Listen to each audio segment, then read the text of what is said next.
Shonika stated that Trump's sweeping statements distort the true picture and risk deepening religious hostilities. The playwright emphasized that Nigeria is dealing with extremist political Islamists known as ISWAP or Boko Haram, and not Muslims as a people. Let's take a look.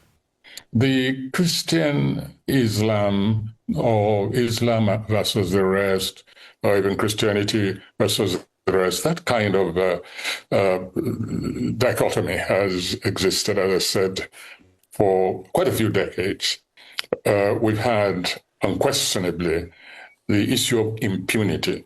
In other words, if we identify, for instance, certain extreme groups in one religion, and the perpetrators of these horrors get away with it openly. There was a student, who was brutally lynched, really savage and dehumanized before being killed.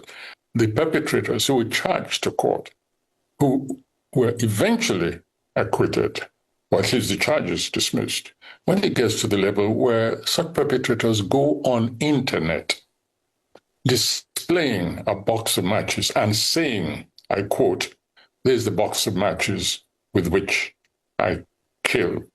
I was the one who set fire to her," and nothing happens to them and they walk free. Now, it is those kinds of incidents which escalates in popular perception that there is a brutal war going on between Christians and Muslims.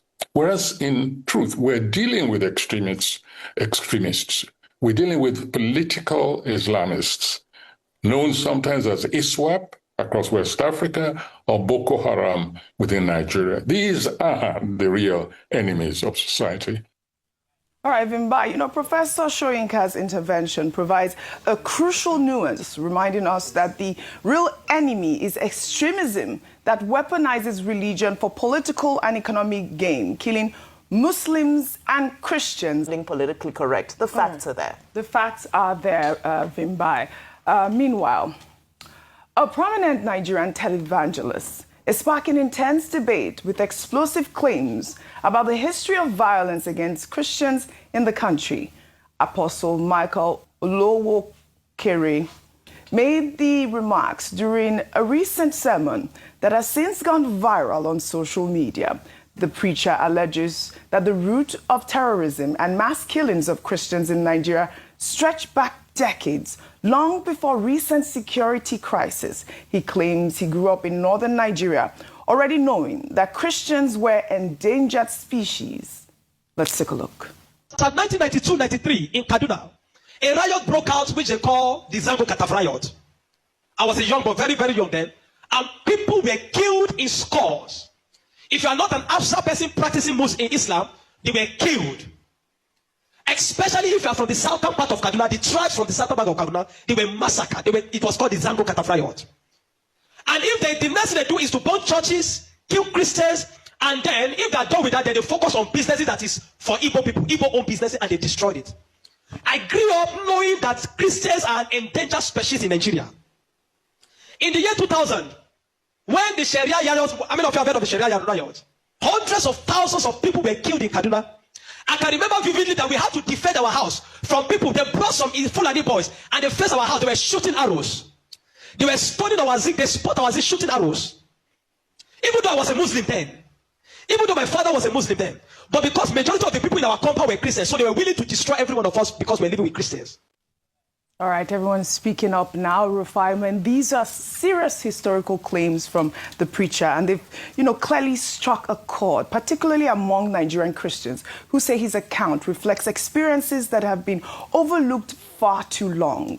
The question many are now asking is, when did targeted attacks against Christians actually begin?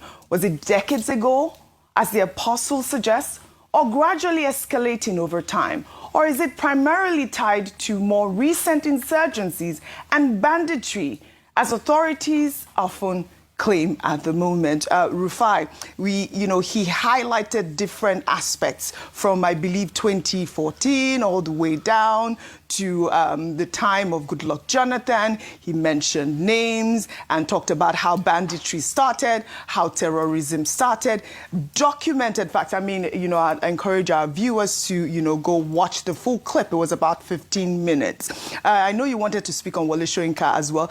I'd like for you to tie in both stories, and I'll take this. See, I have seen a lot of ignorance. I'm playing to the gallery since this conversation started. I can see a lot of folks now think it's a fight between Christians and Muslims. It is not. And I've repeated that for the upton time. Yes. Secondly, there are extremists across every religion. Every religion. Yes, as extremism across every religion you can think of. As long as there's a religion, there's a belief system, there are people that take their belief system to extreme. That's what extremism is all about. I think the point he's making, that's Professor Wole Shonika, in terms of extremism, is talking about the killings that have occurred so far. I don't think that we should compare apples and oranges here about the extremism in terms of religion in that regard. Oji, I'm making my point, Yes. and I know where I'm going. Okay. You cannot make my point for me. Okay. They are extremists. But you have to explain what you mean by across extremism every in religion. the other religions. And I succinctly explained, Oji, by saying that as long as you have a belief system, which is a religion, there are extremists across that. Okay.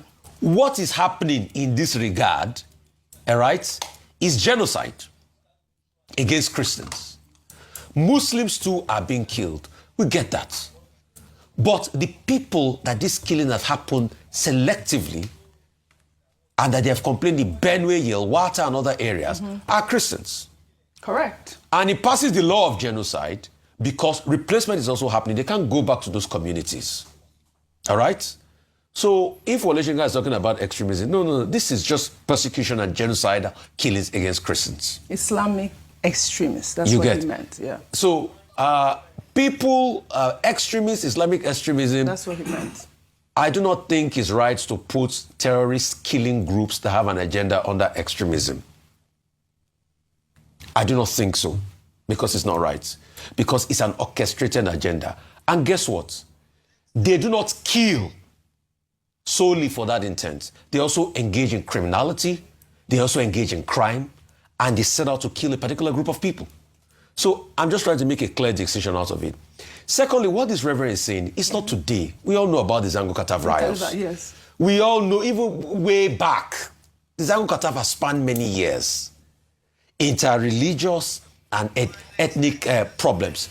But the rabbit hole a lot of people are pushing the narrative to that I don't want us to go to is the fact that, it's Christians against Muslims. Because so you have extremists Christian mentality, then you have extreme Muslim mentality. And I'll give you a very strong point. While some people are trying to push this argument that it's Christian Muslim, one of our analysts that used to normally come here, Dahiru, was seen and he came out clearly on television saying, I'm a Muslim, but I don't support what the Sultan said to mitigate the fact that there's Christian genocide in this country. So does it mean every Muslim think like that? No. There are some Muslims that know that there's Christian genocide and they're speaking up against it. Dahiru spoke. They are speaking up against the Islamic extremists. So let's be clear as regards this. That's just the point I'm making. Because there's a lot of ignorance. And people, when they go the path of ignorance, they also go the path of extremism.